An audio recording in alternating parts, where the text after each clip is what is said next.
Hey guys, it's DT back with another little video. So I am constantly getting stuff in the mail to add to my collection, whether it's comic books, artwork, statues, figures, Lego sets, you name it.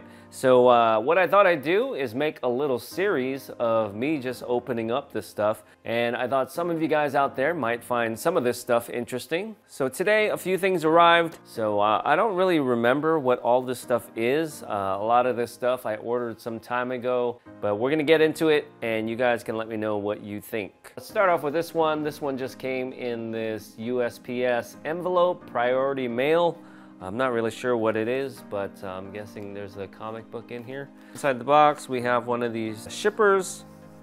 This one is from Deep Tracks Comics with a nice little thank you sticker here on the top. Always nice to see cardboard mailers. Sometimes I get comic books that are just in a little padded envelope, and I open them up, and of course they're all bent up. All right, so if it's a raw comic book, chances are I bought something because I own the original art for it. I don't buy expensive raw books anymore, so this is probably fairly inexpensive. And here's what we have. Oh, okay, this is Ultimate X-Men number 45. Not a very significant book, but I recently picked up the original art for this cover, and I was looking for an X-Men cover by David Finch, and this is the one I picked up. I don't have that artwork yet, so you can just look at this, and when it comes in, you'll be familiar with that cover. It's got pretty much the whole team there. Pretty inexpensive book. I think this book probably costs like a few dollars, cover price maybe even. Not a very valuable book, but what I try to do is anytime I pick up a piece of original art is to get the comic book that it came from. I will set this aside and I will bring this back once I have that art. So I've got another box here. This one's a little bit bigger.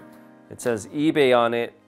I don't remember buying something on eBay. Maybe they're just using a box that says eBay on it. And it's pretty heavy too. Let's see what it is. I checked my eBay purchases and I don't see anything that I bought recently fitting the description here. Sometimes I'll pre-order comic books from random dealers, whoever I can get the best deal from, or whoever has it available. And then when the comic book finally comes out, it ships, but sometimes you're waiting months for that to happen. The crushed eBay box on the outside, and then this nicer box on the inside. So I guess the eBay box here was just for some added protection. What is inside the box? Oh, it's not original art. It's not a comic book, but it is kind of a collection of comic book art. And this one is the Marvel Covers Artist Edition from IDW, the modern era. And it features a bunch of, not the original art, but the, I guess, the scans of the original art, all in this nice hardcover. So I own another one of these. I own the Jim Lee Artist Edition, and I also pre-ordered the Todd McFarlane Artist Edition. You know, original art is pretty pricey. Not everybody can afford it, especially covers from the 90s, but this is kind of the next best thing. I am a big fan of art from the 90s. That's when I was doing most of my collecting, in the late 80s, early 90s. You got folks like Arthur Adams, Jim Lee, Adam and Andy Kubert, of course Todd McFarlane, Rob Liefeld, Whilce Portacio, all those guys from Image, Eric Larson. So it opens up. Here is a very nice Arthur Adams cover, more Arthur Adams.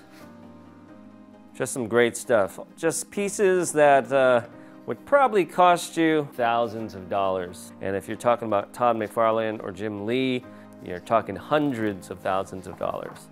But really cool. We've got some Lee Bermejo in here. Really cool book if you're into cover art. Oh, here we got a J. Scott Campbell. I actually own a cover in here. I'm not gonna spoil it because I haven't published that video yet. There's another David Finch cover. And I'm still looking for a Sam Keith Wolverine. Would love to have either one of these. Sam Keith Wolverine covers are likely to cost you at least $100,000. I probably won't be getting one. So here we have some Alpha Flight again featuring Wolverine. Then we have some classic Jim Lee X-Men. Again, not likely to own any of these unless I win the lottery. Lots of Wolverine in this book. I believe this book cost maybe like 150 bucks. Not a bad deal when you consider the originals are likely to cost you over $1 million. So if you just want to admire some of the awesome cover art of the modern era, I highly recommend this book right here. Moving on to the next box. I think there is a slab in here, or a graded book for those of you that aren't familiar with the terminology. Here's what I picked up. I picked up The Last Ronin #1. This is the convention variant by Kevin Eastman, who of course was one of the co-creators of the Teenage Mutant Ninja Turtles. He has his signature with his little remark that he always does of the turtles up there. And here it is, 9.8, The Last Ronin #1. I don't have any Kevin Eastman artwork in my collection as of yet. I thought I'd start off with just a slab and his signature right there. Nice big oversized slab. The problem with these big ones is they don't fit in my slab box or on my wall. But I've been talking to a company that makes frames with these larger magazine-sized slabs, and I'm planning to get some of those frames and show you guys. There you go. That was my slab of the day, The Last Ronin #1. So I got one more box here. Let's go ahead and open this up. I do know what this one is. So this one is a box from J. Scott Campbell. I am a big fan. I own a couple original art pieces from him, and if you guys are collectors, you'll know that his covers are pretty pricey. His stuff is in high demand and comes with a pretty hefty price tag. But I was able to pick up a few pieces I really liked. I will be showing you guys that on a video soon. But for right now, let's get to what's in this box. So here we have some Amazing Spider-Man #1s. You might have heard of the Amazing Spider-Man, but this is a brand new title, and J. Scott Campbell had an exclusive cover, actually a series of covers for #1. I'm not sure how many different variants there are for this #1, but I think J. Scott Campbell did like 7 covers for it. But he was offering these as a set where you could pick up all of the covers, and you can also opt for his signature. So I got a set without the signature, and I got a set with the signature. So I've already seen some of these books selling on eBay, both graded and ungraded, for much higher than the cover price. So far, I'm impressed with the packaging. Everything comes bagged and boarded. So here is cover A, I believe. Not only are these in bags and boards, but they are in Mylar. And on the back, it's actually sealed not only with a piece of tape, but a special J. Scott Campbell sticker. This one's got Spider-Man right here on the front. In the back of all these covers, we have all the heads of other supporting characters. I was considering picking up some of the original art from one of these covers, but without the background, it was kind of plain. It was just Spider-Man here with a white background. Without these figures in the background, I think it was lacking something. So I passed on that. Spider-Man really pops. Just the way he's posed and the way it's colored, pretty cool. And I think all of these are J. Scott Campbell exclusive, so I think you have to buy it from his website or secondhand. So here we have the Scarlet Spider, Ben Reilly. This one doesn't pop as much just because the background is red. This one also has the faces in the background. Then we have the Spider Gwen. I really love the colors on this one. Got the pink going on in the background, and of course Spider-Gwen in her black and white and pink costume. Very cool. Of course, J. Scott Campbell, known for his depiction of female characters. And of course we have Miles Morales. The background on this one's kind of got that negative effect. Very cool little pose there with Miles. Of course, look at the detail there on the sneakers. And then we've got the punk rock Spider-Man, Hobart Brown. Very cool little pose there with the guitar. kind of leaping in the air with the amps down there. We've got the British flag there in the background. Another awesome cover. And then we have the Spider Ham cover. This one we've got kind of the colored faces there in the background with the zip-a-tone, give it that old comic book feel. Pretty cool if you're a fan of Spider Ham. And then finally we have the one that you get only if you buy the whole set, and that is the Faces cover, where we have pretty much just the background, which is all the faces. Pretty cool cover. This one is definitely the most valuable one out of the lot. However, there is, I believe, a San Diego Comic-Con exclusive variant, which is cover H, I believe. That one, you have to get it at San Diego Comic-Con.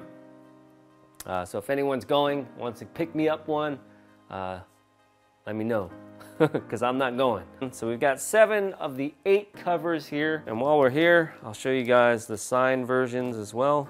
So on the cover A, he signed it down here in white.